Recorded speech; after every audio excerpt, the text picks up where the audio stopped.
Chapter 32 Painful Reminders. Despite its hectic start, the morning went on in a relatively normal fashion.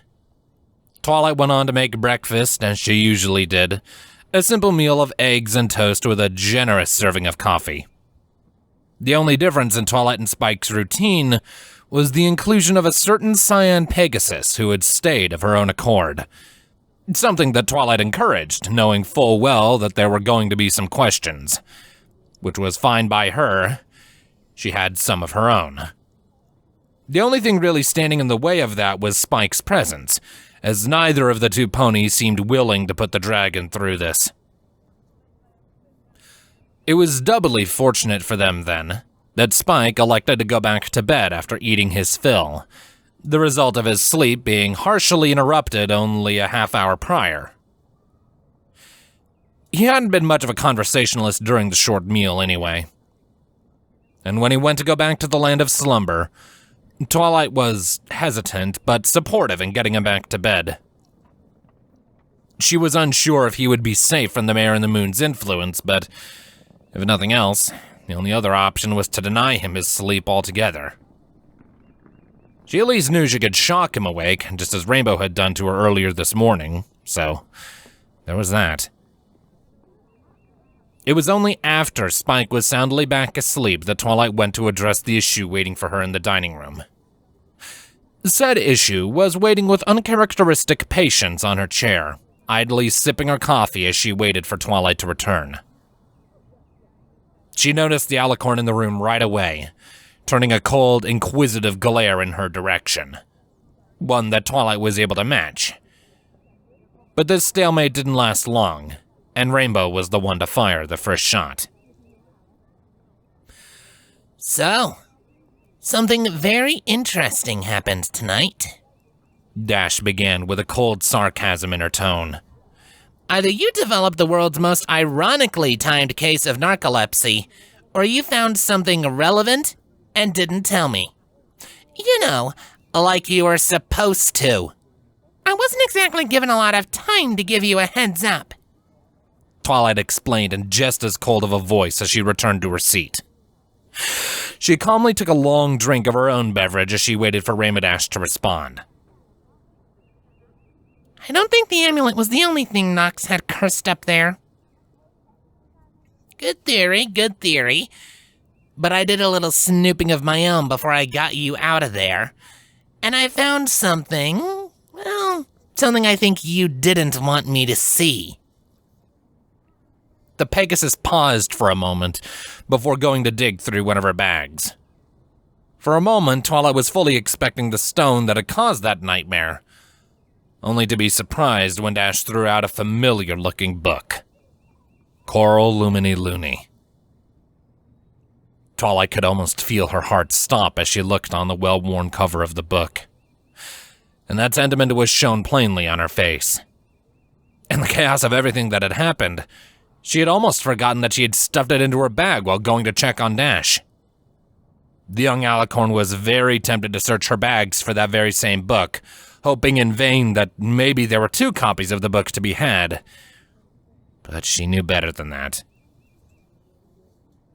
It's funny, the kind of things you just find lying around on the floor, Dash said with a smile as she observed the book's cover. But very quickly she turned back to Twilight with a dark glare that managed to spook her. Next to an unconscious alicorn and her open saddlebag. The book was placed atop the table and held there by a stern huff, Dash's glare only growing more intense as she went on without even pretending to wait for a reply. I told you not to touch and to tell me if you found anything. Do you just like putting yourself in needless danger? Twilight furrowed her brow. You're the one who brought me up there in the first place. Yeah, because it was easier than dealing with you bugging me about it, so Whatever. What's done is done. Not important right now. The Pegasus stopped herself, biting down on one of her lips for a moment before she continued with a different tone. But you need to tell me if you read this or not. Dash tapped the old tome a couple of times for emphasis. Because if I know one thing about you, is that you're a smart cookie. So if anybody in town could read this dusty old thing, it's you. I don't think I should tell you that. Twilight spoke sternly and confidently. Not until you answer some of my questions. The two stubborn ponies glared back at one another, like ancient dragons ready to fight to the death.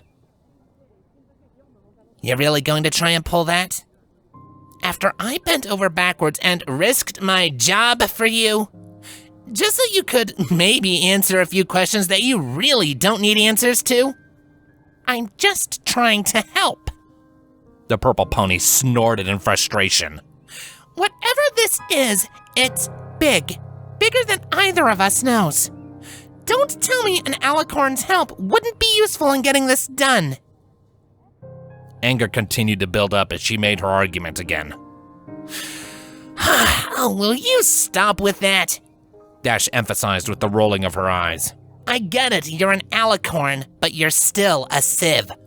A civ who's graduated from the School for Gifted Unicorns? Irrelevant. The Pegasus remained adamant. A civ who's been personally taught by Queen Celestia. Slightly less irrelevant. Dash's persona faltered ever so slightly. But still no. Gotta keep civs safe and all. Why can't you just let me help? Twilight grunted bitterly back. I'm not safe either way. Why can't I give it a week or two? I'm gonna send for a professional mage breaker. Rainbow explained confidently and sternly, crossing her forelimbs as if to emphasize her point. Need someone to look into that memory alteration thing you were talking about. I'm sure they can help you out too. Okay, then give me a week or two. Let me use that time. Use it for what? Everything's basically wrapped up. Dash's statement came with the same smug attitude that Twilight knew well from way back when. Once Nox and his weirdo friend are behind bars, there won't be anything left to worry about. That statement brought visible shock to Twilight's face, and Twilight had to stop for a few seconds to really get it. While there was some logic behind Dash's statement, there were also a lot of holes. Whatever it was that was going on in this little town, locking up two ponies wouldn't stop it, as their schemes had undeniable ties to much larger problems. The Great Shadow War, the Timberwolves, the Choir of Moonlight, the list went on and on. Taking care of those two would certainly take care of a few symptoms, but that wasn't going to cure the illness as a whole. Are you being serious right now?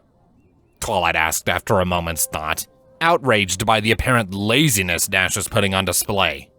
You know damn well there's more going on, and all of that is above my pay grade. I was given a mission, and I've accomplished it. What else is there? Stopping the choir, maybe? You don't stop the choir, you stall it. Dash shook her head with disappointment before leaning forward and glaring over the table. Why do you even care so much? You don't need to, because Celestia gave me more power than anyone should ever have and never told me why. Twilight suddenly snapped back with unjustified righteous fury, her front hooves finding themselves on the table with a loud smack. And now I have to live longer than anyone ever should! She smacked her chest with every occurrence of the word. Because I'm supposed to do something with this curse, and everything in the past few days has told me this is it! There are just too many coincidences. This is why she made me! Twilight's haggard breaths following her rant was the only thing breaking the silence of the room. The cloaked alicorn sat there with her outraged scowl, waiting for Rainbow to even try and argue with her again. She could feel tears beginning to well up in the corners of her eyes, but she fought them back just as they were about to fall. She wasn't going to cry, not right now. It wasn't the time. And the outburst had come out of nowhere, even from Twilight's point of view. And it had encompassed a number of emotions and thoughts that she'd been wrestling with for as long as she could remember. As far back as her first few weeks as an alicorn, and as recently as just the other night. The idea that there was some grander purpose behind her ascension had been a topic of self-discussion that she wasn't fond of lingering on. After all, who would want to confront the idea that the course of their entire life had been irreparably altered for the sake of someone else's agenda? Meanwhile, at the other end of the table, Rainbow Dash bore a look that could be best described as shocked enlightenment, this wide-eyed, almost weary expression that showed traces of concern, compassion, and understanding. Pity would be another good word for it. And that was the one Twilight chose to use in her angered state of mind.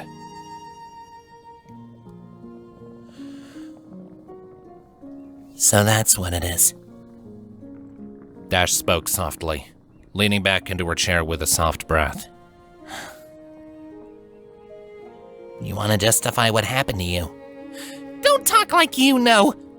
You have no idea what I've August 22nd, 1005. That date made Twilight shut up in a heartbeat. Her mouth left agape as slowly Dash went on.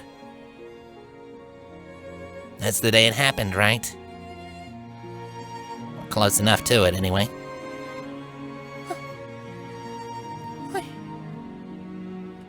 How do you know that? The ferocity and passion Twilight had shown mere seconds ago was long gone. In their place were only confusion and distress at the implications of Dash knowing. There were very few people in the world who knew about Twilight being an alicorn, but even fewer knew the circumstances. And Dash had just proven without a shadow of a doubt that she was one of them. Who told you? The Black Hooves keep tabs on a lot of things. Before I was a field op, they had me pushing papers. Rookie stuff, basic initiation, you get the idea. Well, anyway, I found a file with your name on it one night. Curiosity got the better of me.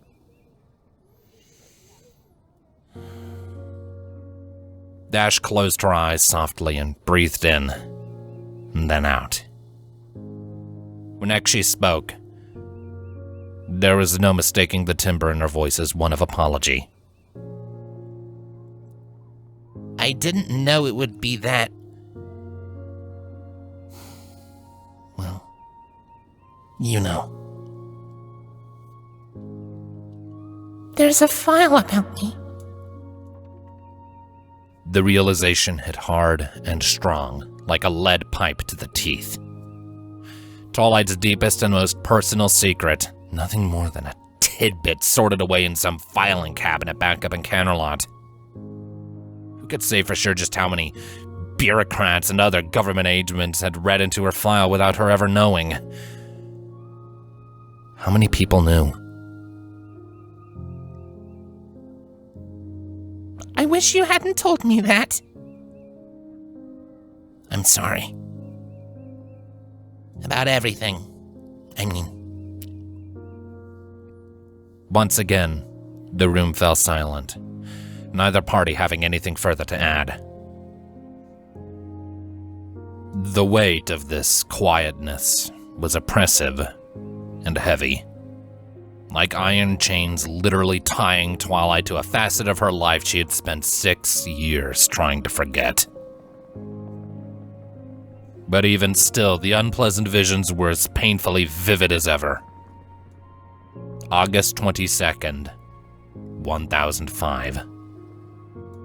The day that Twilight's destiny had been irrevocably altered, for better and for worse.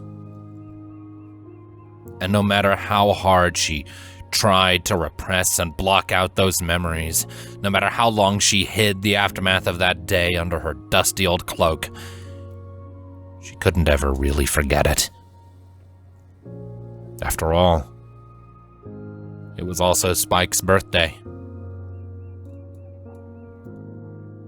The silence was shattered when Rainbow Dash cleared her throat in order to reclaim her attention. Look, if all of this really means that much to you, I guess I can let you tag along a little while longer. Twilight glanced back to her with an austere look. I don't want your pity. And I didn't want your help, but you've made it very clear that you're gonna give it to me either way. Dash was able to give a strained chortle in response, despite the grim atmosphere of the conversation. It's only fair that I return the favor. After a few seconds of letting the small smile linger, she returned to a more serious expression. But I'm gonna need a few hours to get everything sorted out. Gotta talk to the police about detaining Nux and that Starlight weirdo. Gotta send an update back to HQ, and then I need to go to the buck to sleep because I've been awake for 26 hours straight, and I feel like I'm about to pass out. Do you think you can go that long without getting into any deeper shit? Twilight took the time to let Rainbow Dash's words sink in, taking the chance to reclaim her composure and settle her racing mind. Yeah, I can do that. Good. Dash gave an affirmative nod as she stood up, taking the blue book back into her bag before she started on her way towards the door. Now do yourself a favor. Take some time for yourself. Stop stressing out for a while. Get some ice cream. Spend some time with your little dragon friend. Something to, I don't know, lighten up a bit. Twilight sat there quietly, watching as the Pegasus walked over towards the front entrance.